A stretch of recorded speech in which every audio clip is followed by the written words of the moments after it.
All right, we're going to take this out, and this is just, it's what I'm mortising now is a quarter. It's going to be a 1/4 inch deep by 1/2 inch, and the only reason I know that is because I'm using a 1/4 inch wing cutter bit. Now, could you run that across a dado blade, or just run a little bit, run one way, then turn it up on table saw and run it another? Sure, worked just fine. I know. Don't breathe. Don't sniff. Make sure your stuff's plugged in. Go get everything you need before you do it. You guys don't even know what I do. Here we go. And then you get people making faces at you.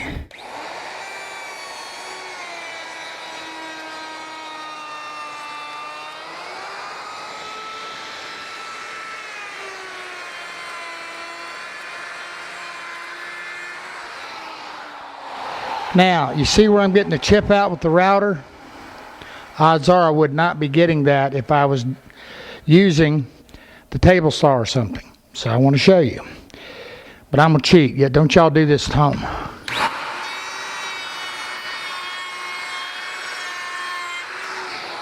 I didn't go in all the way because I don't want that thing coming back at me. All I did was nip the front in a climb cut.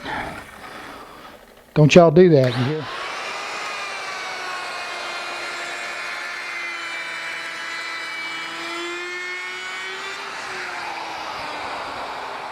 No tear out.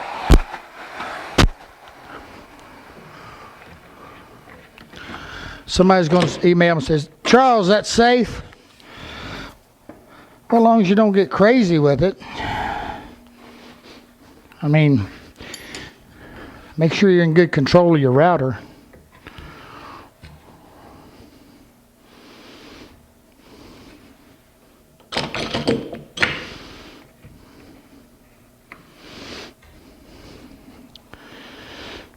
I mean, you know, safety is common sense. You know, it's just like in here. I should have on some ear protection, but on and off, and then it messes up my hair, and we don't even want to go there. Like it didn't already.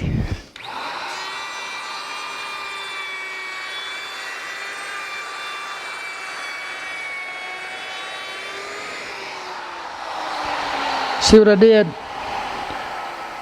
All I did. And that's a climb cut cutting into. Don't try to take it all.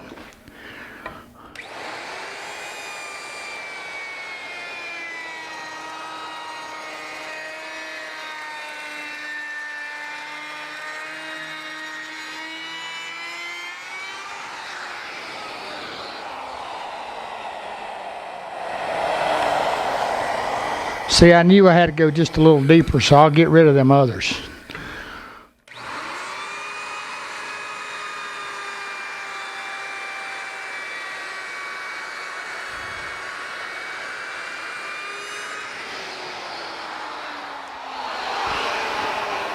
Now that time I did it full depth because I was just taking about a 1/16. I wasn't taking enough to be able to really climb back on me.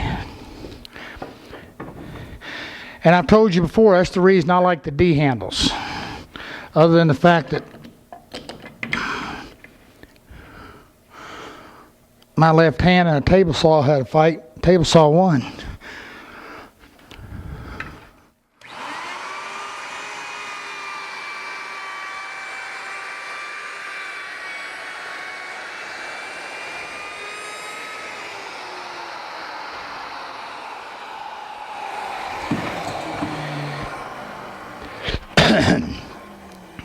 Now, let's see which one's which. I don't want to. That's my right. This is my left. And I want to put my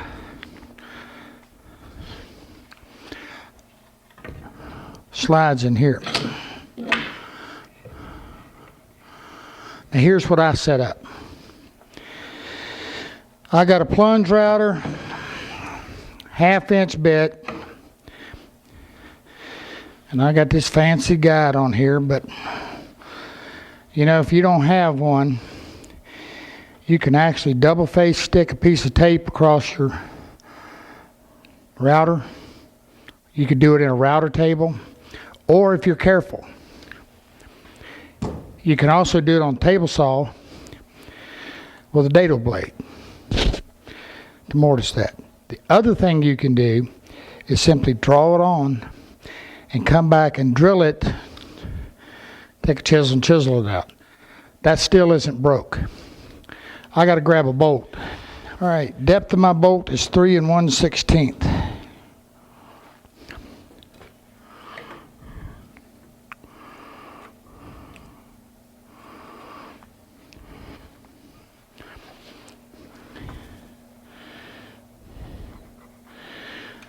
Yeah, I know. Don't worry. I got another way of closing this door. I'm going to show you this one first. Yeah.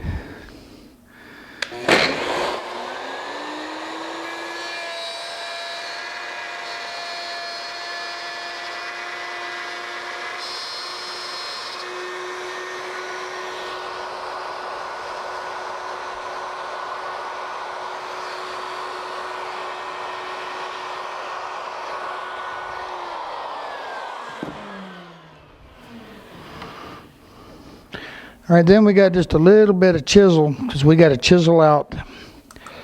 We got to chisel our top square and our little recess for the bottom to go in. Now the other thing is, I don't know if it's my bit or if my plunger here is a little bit more than ½ inch, but I'm a little tight here. So I could take a file or I'm just gonna take a chisel and clean up that edge just a little bit.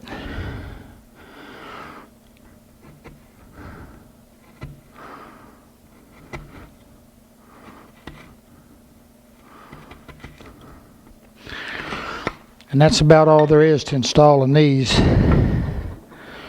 Still a little snug.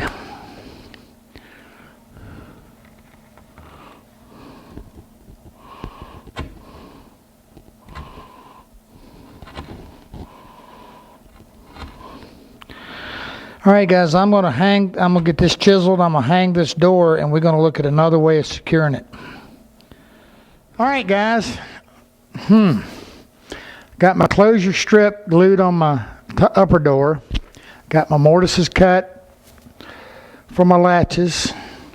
Now this one, when I do it, just like we did the bottom case, except on this one, I'm going to put the hardware in the center of this pane of glass. Then, I told you I was going to show you another way to hold your door shut. It's difficult, so y'all got to pay real close attention. You know what a teardrop looks like? A little hole in the center, countersink it. Now this is I just whipped this out on a bandsaw real quick. A little back cut right here. Screw. You screw it to your door on the inside. Now the reason for the back cut is to allow it to swing out away so you can get to your shelf right here. Then all you got to do is carve you a little trough in there so that when this thing twists, it goes in, pulls your door shut. You do one there and you do one here.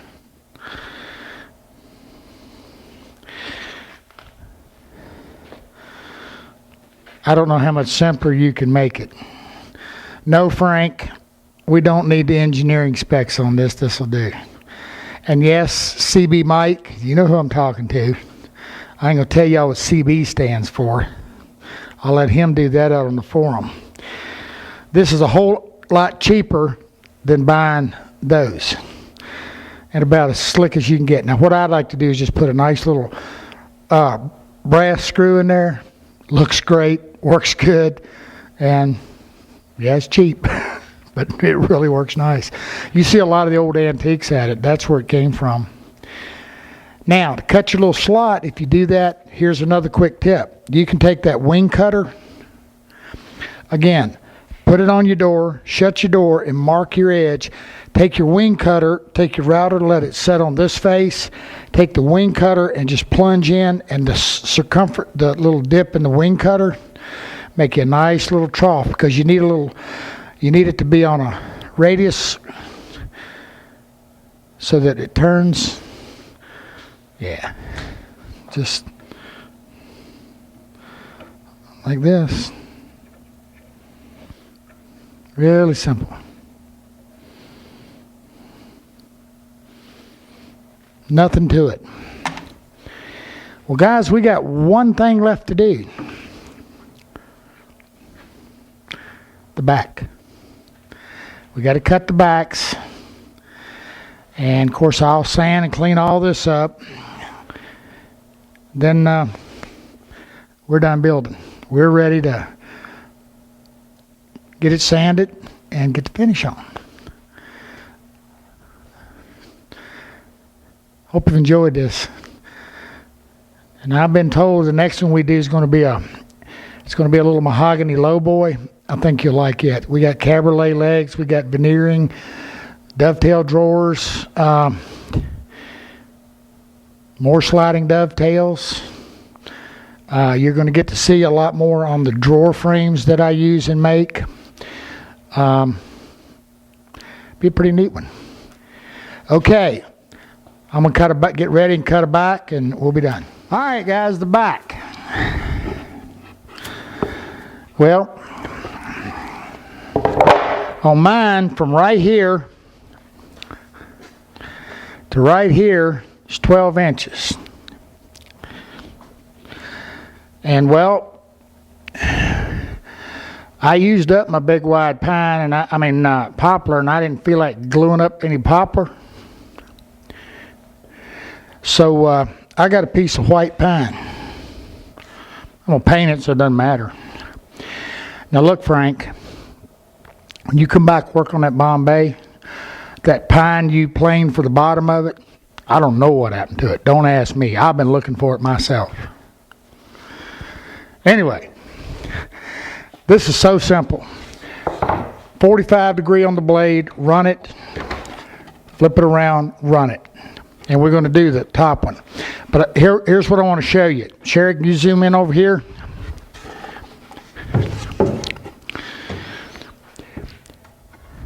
My back that's going to go on the bottom, there's two things I'm going to do. Number one, I'm going to hold this up. I don't want it touching the floor. The other thing is I want my top to actually extend down past it. This is a real good reference point when you put it together. Just let that overhang come right up against the top shelf and the bottom. We can throw a couple screws in it, secures the cabinet. Now, when you're attaching this, you do not want to try to attach this 45 right here in like this. You just don't have a lot of meat there, because you got a 45 here and here. Where you want to attach this is you want to attach it into your shelf. Okay? Now I know you probably forgot. Now remember me talking about holding that back up off the bottom?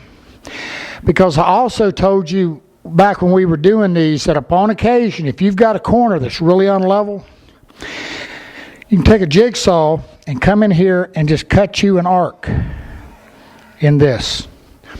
That makes it set. This back is narrow enough, it acts as kind of 1 point. Even though you have 4, it acts as 1. And what it'll do is, if there's anything in the floor, that arc lets you get past it, and it'll help them set a lot more level. Okay, where's my glasses? Jeez. Been a long day, guys. I know. I had them. Billy's standing over there, and I go walking over, and he's going, somebody, you guys don't help at all.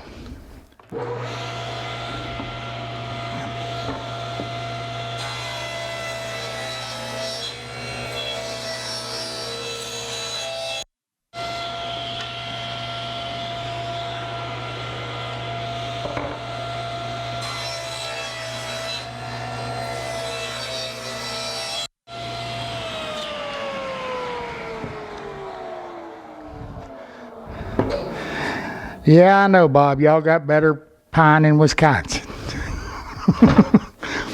All right, here we go. This is going to hang on here. Come down past. That's our back.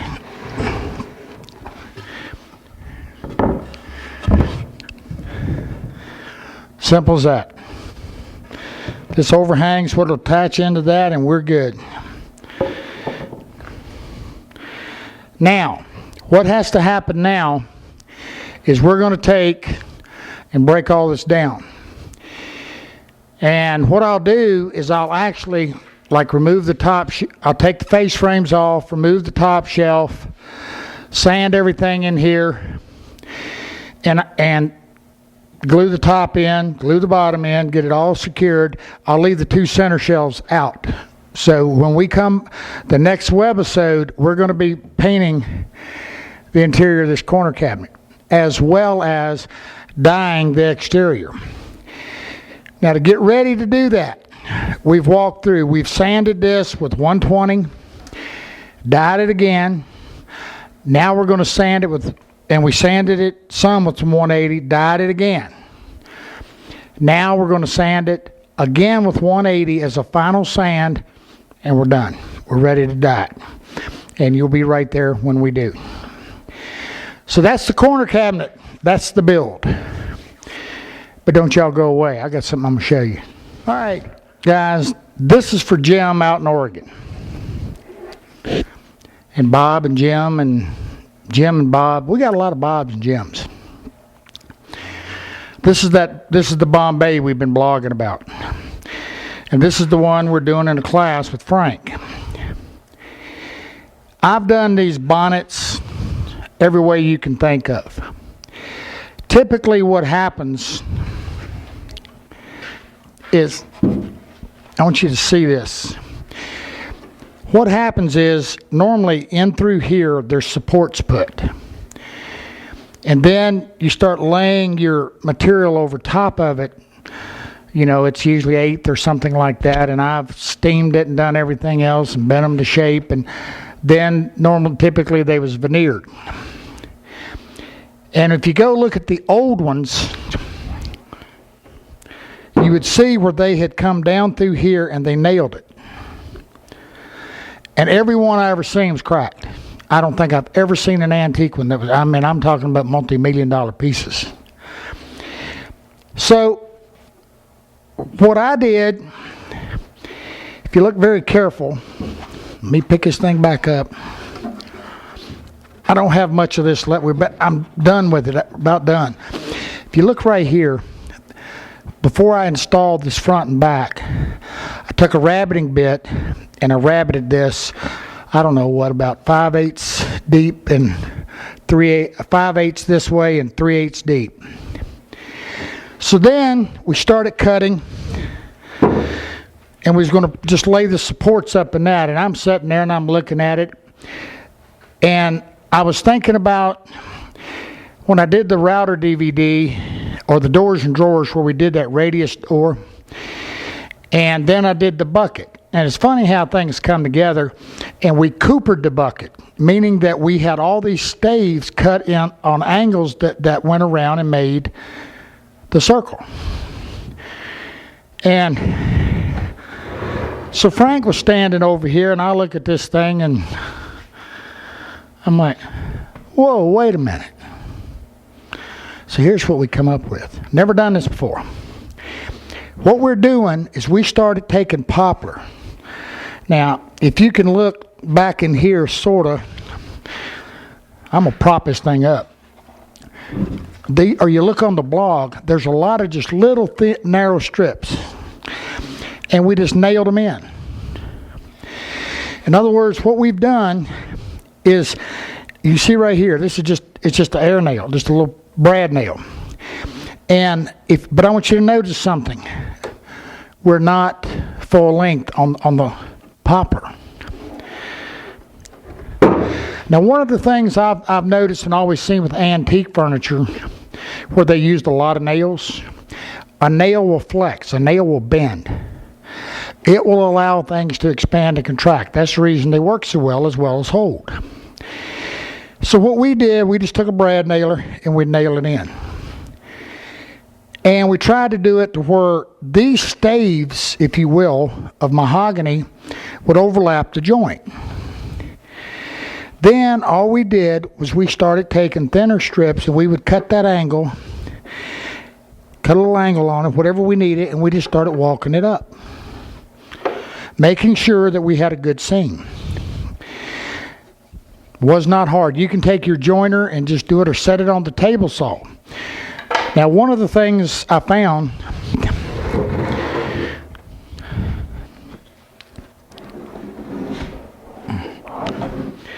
is if I clamped, you see that straight line right here? Pencil line, I had a board clamped across that. If I took my combination square or any square, as I went across, I could just simply set this on here. I could set it on here and it would help me get my angle if I needed. But the angles were just so minor and it really went quick. Now the other thing, you know, it takes you a minute to fit it. Now I'm not going to tell you it doesn't, but it's not hard at all.